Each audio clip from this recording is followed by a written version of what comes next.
Film में एक scene है जब सनी देओल जो लॉयर हैं वो जेल में अक्षय खन्ना जो एक्यूज्ड है उनसे मिलने आते हैं और फ्रस्ट्रेट होकर टेबल पर जोर से हाथ मारते हैं और कहते हैं गिव मी समथिंग। और फिर अक्षय खन्ना जिस तरह से उनकी तरफ देखते हैं मुझे लगा अब वो बोलेंगे कि सनी भाई ये गदर वाली एक्टिंग कब छोड़ोगे। ट्रेलर देखकर उम्मीदें आसमान पर थी कि फिल्म कुछ अलग होने वाली है, लेकिन फिल्म देखने के बाद दिल के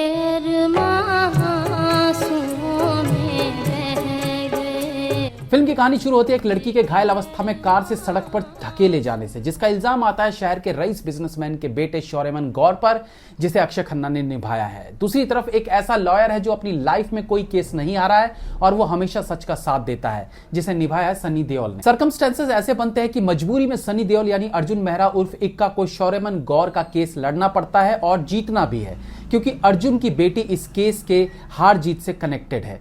इसके बाद investigation process, court room dramas और क्लाइमैक्स में एक ट्विस्ट जिसे मैं ट्विस्ट नहीं मानता हूं, मैं उसे खराब राइटिंग मानता हूं, क्योंकि रियल लाइफ में ऐसा नहीं होता है।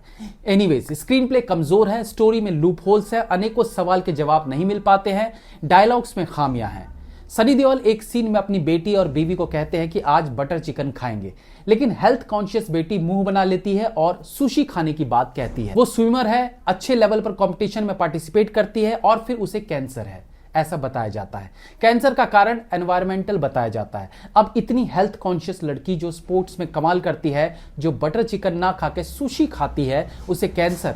और उस वक्त तो दिया मिर्जा का चेहरे पर आंखें रुक जाती हैं जब डॉक्टर कहता है कि एनवायरमेंटल कारणों से कैंसर हो सकता है, क्योंकि रियल लाइफ में दिया मिर्जा वैसे भी एनवायरमेंट को लेकर काफी सजग रहती है, मीडिया में बोलती रहती है, बाकी किचन में मटन बनाकर खाती है वो अलग बात है।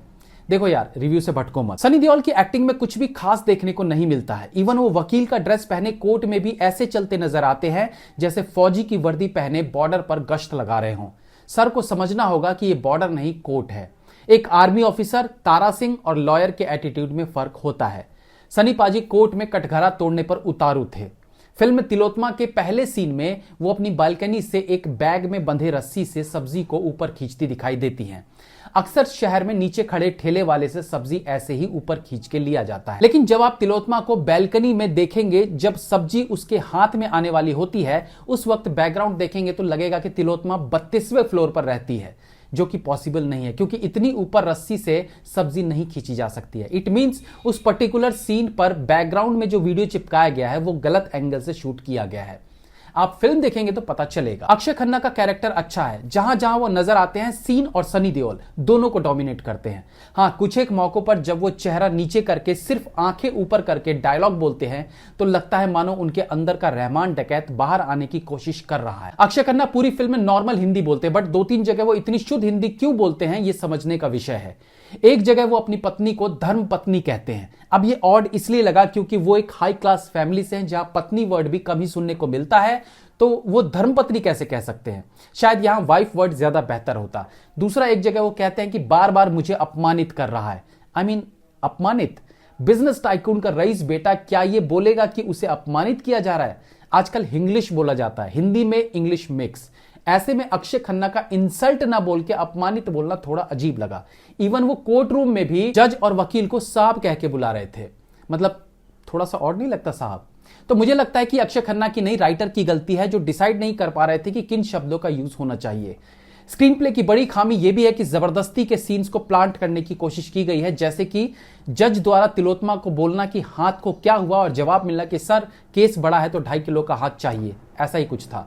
बट ये सीन कोई सेंस नहीं बनाता है। ऐसा लगा कि सिर्फ इस डायलॉग को दिखाने के लिए तिलोत्मा का हाथ फ्रैक्चर कर दिया गया है। किसी सीन में दिखाया भी नहीं कि हाथ टूटा कैसे, बस एक दिन कोर्ट में टूटा हाथ लिए वो आ गई। जबरदस्ती सनी देओल के डायलॉग से मैच करने के लिए सीन बनाया गया है।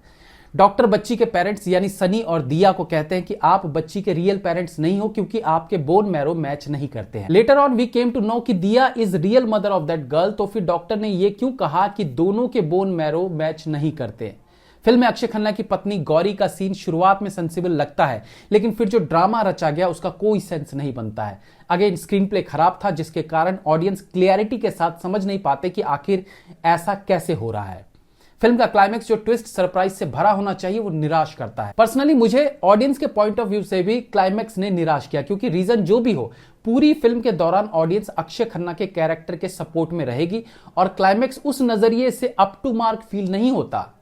दूसरा, प्रैक्टिकली भी फिल्म में जो दिखाया गया आई डोंट थिंक वो पॉसिबल है। अब डायलॉग पर आते हैं। गलती कर सकता हूं, गुनाह नहीं। ये सुनने में अच्छा लगता है, लेकिन फिल्म देखने के बाद इस डायलॉग का कोई सेंस नहीं बनता है। एक जगह अक्षय खन्ना सनी देओल को कहते हैं कि तुम मुझे हमेशा लूजर समझते रहे। अब इस सीन का ना तो पास्ट में कुछ दिखाएगा कि भाई फ्लैशबैक में दिखाते कि आखिर ऐसा क्या हुआ था कि ये इसको लूजर समझता है, ना प्रेजेंट में संवादों के माध्यम से कुछ बताने की कोशिश की गई। ये सब कमजोर स्क्रीन प्ले के कारण हुआ है। सीन्स क्लैरिफाई नहीं हो पाते। अक्षय खन्ना और दिया के पास्ट को कुछ लाइंस के साथ बताया गया, बट आई थिंक वो भी इनफ नहीं था। एक डायलॉग है, इसलिए दुनिया तुझे राम कहती है और मुझे रावण। नाउ अगेन, फिल्म में इस डायलॉग का कोई सेंस नहीं बनता है। मतलब राइटर साहब ने डायलॉग्स ऐसे लिखे जो सुनने में अच्छे लगते हैं, बट सीन से कोई लेना देना नहीं था। लग रहा था मानो राइटर ने सिर्फ ट्रेलर के लिए डायलॉग्स लिखे हैं, फिल्म के लिए नहीं। कहानी प्रेडिक्टेबल भी थी और लास्ट तक प्रेडिक्टेबल ही रही। फिल्म के क्लाइमेक्स से मुझे एक वर्ड फील हुआ, एहसान फरामोश। आप देखेंगे फिल्म तो आपको भी ऐसा ही लगेगा। एक और चीज शेयर करना चाहूंगा, अगर आप फिल्म देखें तो सनी देओल की बेटी का फेस अजीब लगा, मानो वीएफएक्स यूज करके उसमें बदलाव लाने की कोशिश की गई है। अगर ऐसा है तो खराब वीएफएक्स का दाग भी ये फिल्म अपने कंधे पर ढोएगी। बट असल बात तो यह है कि चेहरे पर कारीगरी करने की जरूरत क्या थी? या तो एज इट इज बच्ची को दिखाते, या अगर फेस प्रॉब्लम था तो दूसरी चाइल्ड आर्टिस्ट ले लेते। बीजीएम अच्छा है, स्पेशली जब अक्षय खन्ना कोर्ट में एंटर करते हैं। लगता है मानो अक्षय खन्ना पूरे सीन पर भारी पड़ रहे हो। गाने ओके ओके से फील होते हैं। ऐसा नहीं है कि फिल्म बहुत खराब है, लेकिन क्योंकि इसके ट्रेलर से उम्मीदें बढ़ गई थी, लग रहा था कि एक यूनिक फिल्म होने वाली है, इसलिए हम इसके हर एस्पेक्ट पर बात कर रहे हैं। आज जिस तरह की फिल्में बन रही हैं उनसे ठीक है ये फिल्म, बट हाई एक्सपेक्टेशन के साथ आप फिल्म ना देखें, इसलिए फिल्म की डिटेलिंग पर लंबी बात की जा रही है। बाकी फिल्म नेटफ्लिक्स पर उपलब्ध है, आप चाहे तो देख सकते हैं। Have a nice day.